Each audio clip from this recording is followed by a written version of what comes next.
বৃষ্টি আল্লাহ তাআলার বড় নেয়ামত। সুজলা সুফলা শস্য শ্যামলা আমাদের প্রিয় মাতৃভূমি বাংলাদেশ। ষড়ঋতুর এই দেশে নেয়ামতের ডালি নিয়ে বর্ষা এসেছে। মহান আল্লাহ তাআলা আমাদের অগণিত নেয়ামতে ডুবিয়ে রেখেছে। আল্লাহর নেয়ামত সম্পর্কে ভাবতে গেলে কৃতজ্ঞতার সেজদায় দেহ মন নুয়ে আসে। আল্লাহ তাআলার অন্যতম নেয়ামত হলো বর্ষা। আর আকাশ থেকে বৃষ্টি বর্ষণের সঙ্গে আল্লাহ অনেক প্রক্রিয়া সম্পূর্ণ করে থাকে। এই প্রক্রিয়ার মাধ্যমে আমাদের রিজিক উৎপন্ন বা বণ্টিত হয়ে থাকে। মূলত আল্লাহর হুকুম ছাড়া এই বৃষ্টি বর্ষিত হয় না। তিনি আল্লাহ, যিনি নবমণ্ডল ও ভূমণ্ডল সৃজন করেছেন এবং আকাশ থেকে পানি বর্ষণ করে অতঃপর তা দ্বারা তোমাদের জন্য ফলের রিজিক উৎপন্ন করেছেন এবং নৌকাকে তোমাদের অবজ্ঞাবহ করেছেন, যাতে তার আদেশে সমুদ্রে চলাফেরা করে এবং নদ নদীকে তোমাদের সেবায় নিয়োজিত করেছেন। সূরা ইব্রাহিম আয়াত সংখ্যা 32। হাদিস শরীফে আছে, নবী করিম সাল্লাল্লাহু আলাইহি সাল্লাম বৃষ্টিতে একবার বের হয়েছিলেন এবং শরীরে পানি লাগিয়েছিলেন। তাকে জিজ্ঞাসা করা হয়েছিল কেন তিনি এমনটি করেছেন। তখন তিনি বললেন, বৃষ্টিকে আল্লাহ তাআলার পক্ষ থেকে বরকত হিসেবে আখ্যায়িত করা হয়েছে। আল্লাহ তাআলা বান্দার প্রতি বেশ খুশি হলে তিনটি জিনিস দান করেন, সেগুলো হলো কন্যা সন্তান, মেহমান এবং বৃষ্টি। বর্ষা মৌসুমে অধিক বৃষ্টি হয়। বৃষ্টি বেশি হলেই অনেকে নানা কথা বলে থাকেন, কিন্তু বৃষ্টির সময় রাসূলুল্লাহ সাল্লাল্লাহু আলাইহি সাল্লাম থেকে 6টি করণীয় প্রমাণিত। প্রিয় নবী সাল্লাল্লাহু আলাইহি সাল্লাম বৃষ্টি বর্ষণ ও বজ্রপাত সম্পর্কে বলেছেন, মহাপরাক্রমশীল আল্লাহ বলেছেন, আমার বান্দারা যদি আমার বিধান যথাযথভাবে মেনে চলত তবে আমি তাদের রাতের বেলায় বৃষ্টি দিতাম আর সকাল বেলায় সূর্য আলো দিতাম, আর কখনো তাদের বজ্রপাতের আওয়াজ শোনাতাম না। মুসনাদে আহমদ শরীফের হাদিস।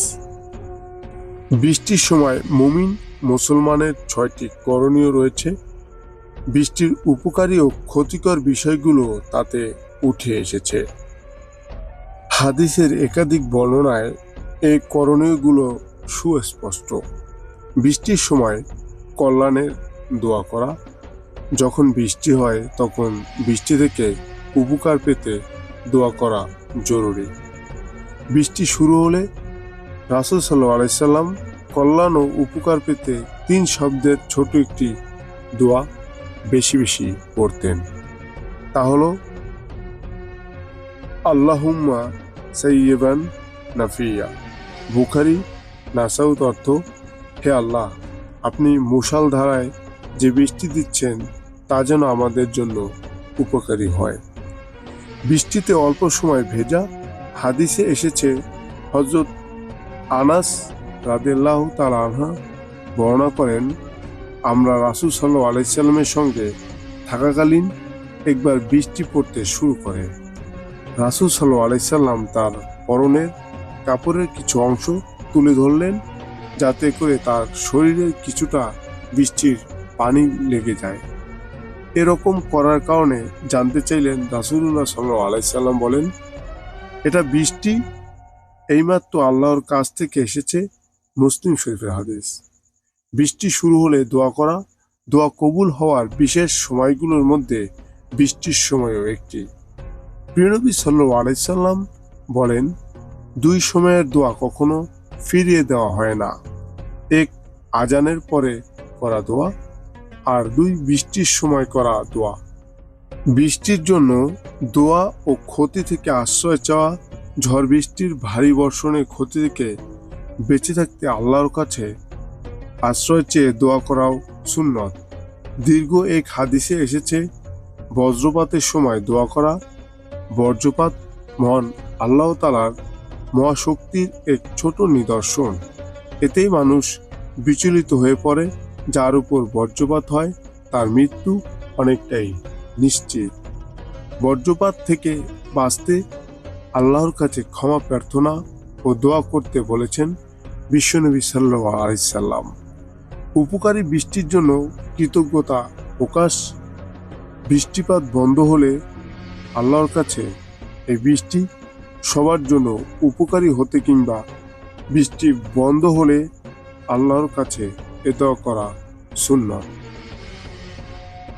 রাসূলুল্লাহ সাল্লাল্লাহু আলাইহি সাল্লাম বলতেন, যে ব্যক্তি বৃষ্টির পর কৃতজ্ঞতা জ্ঞাপনের এই দোয়া পাঠ করে সে আমাকে বিশ্বাস করে আর তারার শক্তিতে অবিশ্বাস করে।